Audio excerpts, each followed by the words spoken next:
Hi, this is Mr. A. In this tutorial, is going to help you learn the LEGO Mindstorm's EV3 programming brick and how it will function with a LEGO robot. This is what the top of the EV3 programming brick looks like. This obviously is the control screen, and this is the control buttons. This is the back button, and it's used to reverse actions or to abort a running program, and also to shut down the EV3 brick. This center button, listed here as number 2, is the center button, and it says OK to any various questions, to shut down, to select desired settings, or to select blocks in the brick programming app. You would, for example, press this button to select any checkbox when you're programming the robot. And the left, right, and up and down buttons on the outside, listed here as number 3, are the 4 buttons that are used to navigate through the contents of the EV3 brick. To turn on the EV3 brick, just push the center OK button, and the screen will tell you that it's starting, and it will log on. And it'll take a couple seconds for that to complete the function. To turn off the EV3, you would push the back button several times until this screen pops up. Then you would push the right-hand control button until the check mark is highlighted, and then push the OK button. The EV3 has 3 light controls. When you see it red, that means it is starting up, it's updating, or it's shutting down. When the red light pulses, then it's busy. When you see the orange light, that means there's an alert when it's ready, or there is an alert when the robot is running. When you see a green light, that means the EV3 is ready and set to go for your next control. And when it's pulsing, that means there is a program running. The EV3 is a very expensive but small computer. You need to be very careful with the E3 brick, as well as the other controls and sensors. But the EV3 brick needs to be carefully handled. Never run a robot on a tabletop, for it might run right off the table and fall on the floor. It could also go out of control. So we always run the robots on the floor where they cannot fall. Please don't drop the EV3s also. Let's look at some of the parts to the robots. These are the motors. Now there's large motors, and they're typically used to move the robot back and forth, turn, spin, go wherever you need it to go. And the smaller motor, they call it the medium motor, that usually controls some other function on the robot, and we'll get into that in a little bit.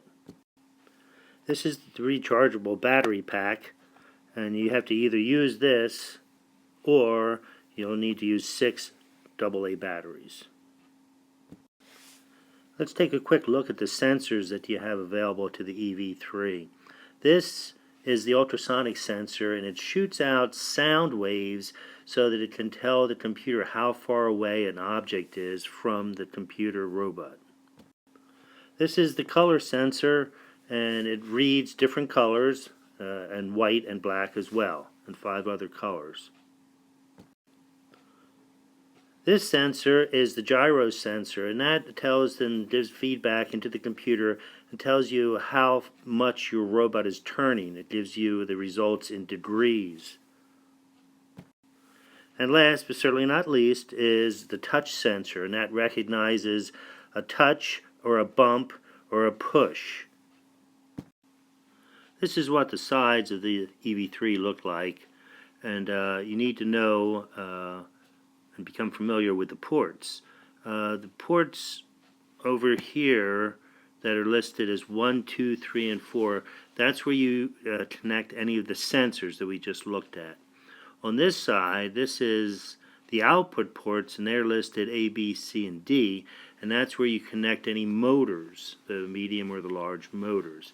And over here you can see there's a speaker, and on this side there's several other ports to connect a USB cord or an SD card. Let's take a look at this screen of the EV3. There are 4 basic screens, and it gives you a lot of functionality. doing something as simple as starting and stopping a program, or something as complicated as actually writing the program itself. You can control and move between these different screens by pushing the right and left control buttons on the top of the EV3. The first screen is the Run Recent screen, and that will show the programs that have just been run, the most recent one at the top. Moving over to the second screen, that's called the File Navigation screen. And that's where you organize all your program files, and it allows you to add, move them, delete them. They're also stored in file folders called Brick Programming and Brick Datalog Save. The third screen is the Brick App screen, and that's where you're going to be spending most of your time. The port view does that. It just gives you a review, and if you click on that and click the OK button, it'll show you which sensors are connected to which ports and which motors are connected to which ports. The next line down, the motor control, you'll be able to control the forward and reverse movement of any motor connected to one of the 4 output ports. There are 2 different modes. In one mode, you'll be able to control the motors that are connected to port A using the up and down buttons, and to port D using the left and right buttons. In the next mode, it is the motors connected to port B and C, and you would control port B by using the up and down, and port C by using the left and right buttons. Use the center button to toggle between the 2 modes. Press the back button to get back to the Brick App's main screen. So that's what the first 2 options look like in the Brick App screen, the port view and the motor control screen. We're going to be skipping over the IR control and the Brick Datalog in this tutorial, but we will now be concentrating on the Brick program, and that's where the real fun begins. Here's what the port view app looks like, and you can see right here in port A there's a large motor and it's set for rotation.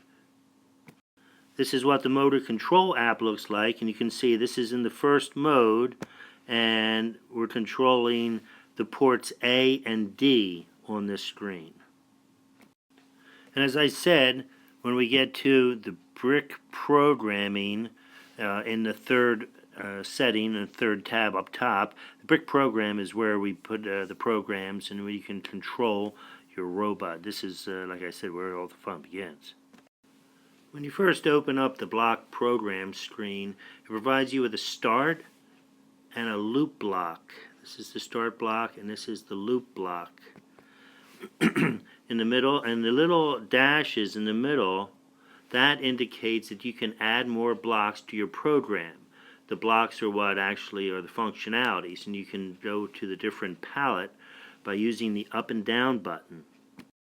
This is what the block palette looks like. You can choose which new block to add by navigating using the left and right up and down buttons. Navigating further up, additional blocks will show. Navigating all the way down will take you back to your program. Generally, there are 2 types of blocks: action and wait. The action block indicator is a small arrow at the top right on the block. The wait block indicator is a small hourglass. In total, there are 6 different action blocks and 11 different wait blocks that you can choose from. When you find a block you want, navigate it to it and press the center button, and it'll take you back to your program. In your program, you can navigate between blocks using the left and right buttons. Press the center button to change the settings of the highlighted block, always the block in the middle of the screen, or to add a new block when the sequence wire is highlighted and the add block line is visible. On each programming block, you can change one setting using the up and down buttons. For example, on the action move steering block, you can change the direction of your robot's path. When you have chosen the setting you want, press the center button. Here's what your program screen would look like after you've added a new block. This is the block we've added, and you can see that that's controlling B and C motors.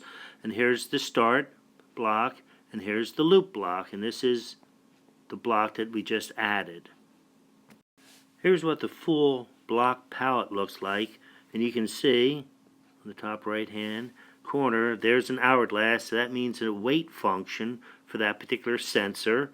And you can see here's the arrow, which is an action function for any particular motor or other operational unit on the robot. So once you've selected a block from the palette and inserted it into the program between the start and the loop blocks, then click on it, using the OK button, and you can see that this one is highlighted with those dotted lines around it. And you can see that this is the motors that are connected to the B, C ports. Then I can tell it what to do. You can see I have it going backwards and turning. To save your program, navigate to the save icon, which is on the far left of the screen. You'll click that save icon. You'll be asked to name your program or accept the default name, but never accept the default name. Please write your name and then some other identifying feature of the program when you're saving it. Once you're done, click OK, and your program is now saved to the Program Brick Save folder.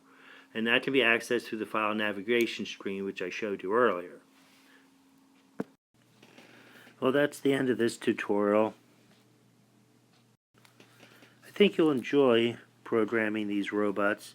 It'll help you to start thinking about writing instructions and programs in a way that you may never have thought about.